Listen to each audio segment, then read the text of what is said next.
घने जंगल के किनारे एक छोटी सी चिड़िया अपने दो नन्हे बच्चों के साथ रहती थी। आसमान में काले बादल छाने लगे थे और ठंडी हवा यह संकेत दे रही थी कि बहुत जल्द भयानक बारिश शुरू होने वाली है। चिड़िया को चिंता सताने लगी क्योंकि उसके पुराने घोंसले की हालत ठीक नहीं थी। अगर समय रहते नया घोंसला नहीं बना तो उसके बच्चों की जान खतरे में पड़ सकती है। इसी चिंता के साथ वह जंगल में एक मजबूत और सुरक्षित पेड़ की तलाश में निकल पड़ी।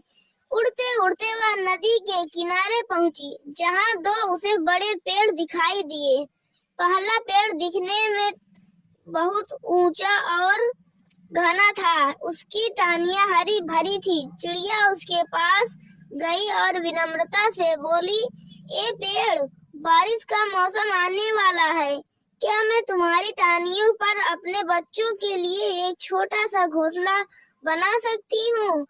पेड़ ने चिड़िया की बात सुनी, लेकिन थोड़ी देर चुप रहने के बाद उसने कहा, नहीं चिड़िया, तुम यहाँ घोंसला मत बनाओ। यह सुनकर चिड़िया को बहुत दुख हुआ। उसे लगा कि यह पेड़ कितना स्वार्थी और कठोर है। विनती कुछ कहे और वहां से उड़ गई। थोड़ी दूर आगे बढ़ने पर उसे दूसरा पेड़ दिखाई दिया। यह पेड़ उतना घना नहीं था, लेकिन उसकी जड़ें गहरी और मजबूत थी।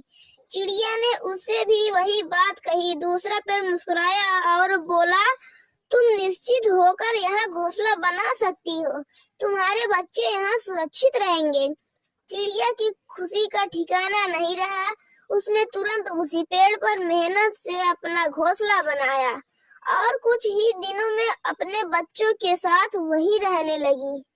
फिर वह दिन आया जब जोरदार बारिश हुई, तेज हवा चली, नदी उफान पर आ गई। पानी का बहाव इतना तेज था कि पहले वाला पेड़, जिसकी जड़ें कमजोर थी, धीरे धीरे हिलने लगा और आखिरकार जड़ से उखड़कर नदी में बह गया। यह देखकर चिड़िया ने बहुत बहते हुए पेड़ से कहा, जब मैंने तुमसे मदद मांगी थी तब तुमने मुझे मना कर दिया था। आज तुम्हें उसी व्यवहार का फल मिल रहा है।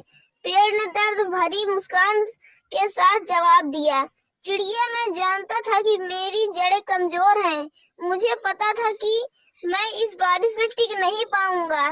मैं नहीं चाहता था कि तुम्हारी और तुम्हारे बच्चों की जान खतरे में पड़े, इसलिए मैंने तुम्हें मना किया था। अगर हो सके तो मुझे गलत मत समझना। इतना कहकर वह पेड़ नदी की धारा में विलीन हो गया। चिड़िया की आंखें भर आई। ऐसे एहसास हुआ कि जिस इनकार को उसने कठोरता समझा था, वह यही इनकार सफल में उसकी सुरक्षा के लिए था। अगर आपको यह कहानी पसंद आई हो और आप चाहते हैं कि यह सीख और लोगों तक पहुंचे, तो इस कहानी को जरूर शेयर करें।